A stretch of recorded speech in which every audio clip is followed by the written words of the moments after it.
नमस्कार, खेत खजाना में आपका स्वागत है। आज 11 मई है और दिन है बुधवार। आज दोपहर अपडेट में जैसे आपको खबर दी गई थी कि आज बाज़ार थोड़ा सा सरसों का बाज़ार सुधरना चाहिए और वो सुधार की तरफ बढ़ा भी है। और इसी तरह से कॉटन का बाज़ार हल्का फुल्का जो थोड़ी बहुत सुधार की संभावना बन रही थी वो फिर वापस हो गई है और बाज़ार एक बार फिर ठहर सा गया है। हालांकि अभी भी बाजार 13,000 से ऊपर कारोबार कर रहा है, लेकिन विस्तार से चर्चा करेंगे। इससे पहले आपसे निवेदन कि आप इस चैनल को सब्सक्राइब कर लीजिए और सब्सक्राइब करने के साथ साथ बेल आइकॉन की घंटी जरूर दबाइए ताकि वीडियो अपलोड होते ही सबसे पहले आप तक पहुंचे। बात शुरू करते हैं सरसों से। सरसों के बाजार में जैसे इंटरनेशनल मार्केट में आज खाद्य तेलों का बाजार काफ़ी ऊंचाई पर है, काफ़ी तेज़ी के साथ कारोबार कर रहा है। उसके साथ सरसों के तेल की मांग भी निकली है और सरसों के तेल की मांग बढ़ने से आज सरसों के भाव में सुधार देखने को मिला है। हालांकि आवकें आज भी 5 लाख गट्टों के आसपास रही है। इससे ज़्यादा की आवकें नहीं हो रही है और ये आवकें बढ़ेंगी नहीं, आप निश्चिंत रहें। जब तक ये सीज़न चलेगा, इस सीज़न के अंदर इसी लेवल पर, इसी सीमित दायरे के अंदर गट्टों की आवक, सरसों की आवक होती रहेगी। सोयाबीन का जो तेल का बाजार है उसमें ज़बरदस्त उछाल देखने को मिल रहा है और सोया तेल के जो प्लांट हैं उन्होंने भी भाव 2 रुपये किलो तक बढ़ा दिए हैं। मलेशिया में जो पाम तेल की जो उपलब्धता है वो कम है, उसका निर्यात बढ़ रहा है और उसने जो निर्यात का जो टैक्स है वो भी कम कर दिया है, कम करने पर विचार कर रहा है।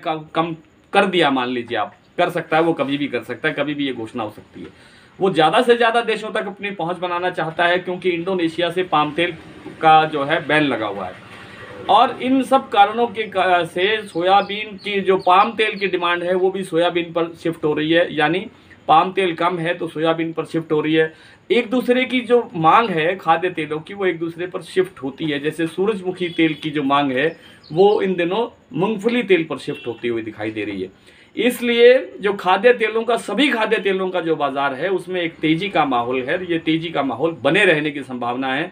कहीं से सरकार कुछ करे, आयात शुल्क घटा दे, कम कर दे, कोई इंडोनेशिया प्रतिबंध हटा दे, लेकिन उत्पादन नहीं है। जो मतलब जहां से हमें तेल मिल सके वो सोर्स नहीं है, वो स्रोत नहीं है, तो मिलेगा तेल कहाँ से? हमारी खपत निरंतर बढ़ रही है।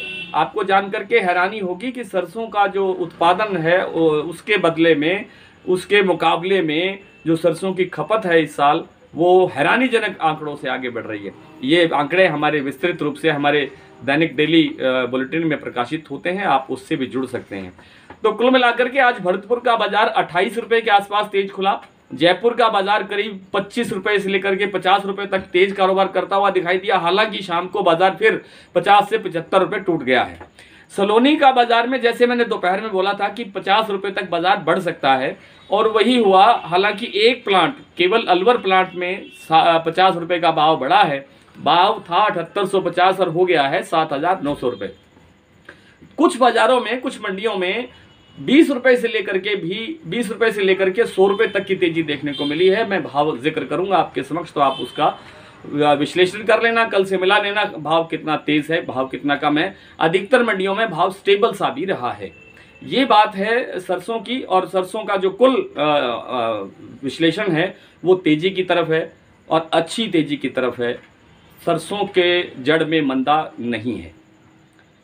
कॉटन की बात कर लेते हैं। कॉटन में आज हल्की सी गिरावट है। इंटरनेशनल मार्केट में जो वायदा है वो जब गिरता है तो बाजार थोड़ा सा ठहर जाता है, थोड़ा सा दब जाता है। हालांकि जो भाव कल थे, जैसे आदमपुर में नरमा के भाव 13,000 से ऊपर थे, सिरसा में 13,000 से ऊपर थे, ऐलनाबाद में 13,000 को टच कर रहे थे। राजस्थान की कुछ मंडियों में जैसे गोलूवाला मंडी है वहाँ 12,500 से ऊपर भाव चल रहा है।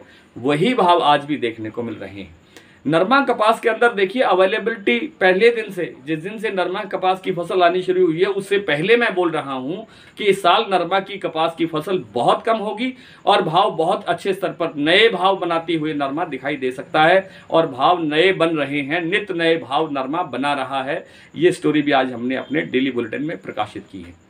आइए बात कर लेते हैं कि नरमा कपास में अब आगे क्या है। अब आगे कुछ नहीं है। आगे एक इतनी बड़ी मुझे और तेजी दिखाई दे रही है जिसका आप अंदाज़ा नहीं लगा सकते, क्योंकि अभी फसल आने में, नई फसल आने में, जो उत्तर भारत के पंजाब, हरियाणा, राजस्थान, गुजरात, महाराष्ट्र, मध्य प्रदेश इन इलाकों से, उड़ीसा, इन इलाकों से जो फसल आती है वो सितंबर में या अक्टूबर में आनी शुरू होती है। अक्टूबर से सही सीजन शुरू होता है। तब तक हमारे पास कहीं कोई साधन नहीं है, कोई सहारा नहीं है। इम्पोर्टेड, आयातित जो कपास है वो भी हमें पर्याप्त मात्रा में उपलब्ध नहीं हो रही है। 40 लाख गांठों की आवश्यकता थी, शायद हमें 8-10 लाख गांठें मिली हों, तो मैं कह नहीं सकता, इससे ज़्यादा की उपलब्धता नहीं है। तो आगे आगे स्पिनिंग मिलों की मांग बढ़ेगी, कपड़ा उद्योग की मांग बढ़ेगी, जिनिंग मिलों की मांग बढ़ेगी, इसलिए कॉटन बाजार में अभी मंदे की संभावना नहीं है, इसमें और तेजी आएगी। आइए कुछ मंडियों के भाव देख लेते हैं। सरसों आज भरतपुर में था सुबह 6,920, कल से 28 रुपये तेज है। सलोनी का भाव अलवर का बढ़ा है 50 रुपये, 7,900 रुपये भाव हुआ। जयपुर में भाव सुबह खुला था 7325-50, अब भाव रह गया है 7250, करीब 75 से 100 रुपये तक टूट गया। दिल्ली 7,000 रुपये, निवई 7250, हिंडौन 7,071, हापुड़ 7100, कोटा 6800, दादरी 6,900, बीकानेर 6,700, हिसार 6,900 से 7,000, आदमपुर 6,875, सिरसा 6,700, एलनाबाद 6,650, गंगापुर सिटी 6,900, टोंक 7,180, खेरली 6,990 और सुमेरपुर में 7,350, 20 रुपये बढ़ोतरी है सुमेरपुर में। गोलूवाला में 6,776, गंगानगर में 6,815 और नौहर में आज सरसों बिका है 6,723। नरमा आज सिरसा में बिका है 13,100 रुपये, एलनाबाद में बिका है 12,700 रुपये, आदमपुर में 13,281 रुपये और गोलूवाला मंडी में आज नरमे का भाव रहा है 12,600 रुपये। कल फिर आपसे मुलाकात होगी, तब तक के लिए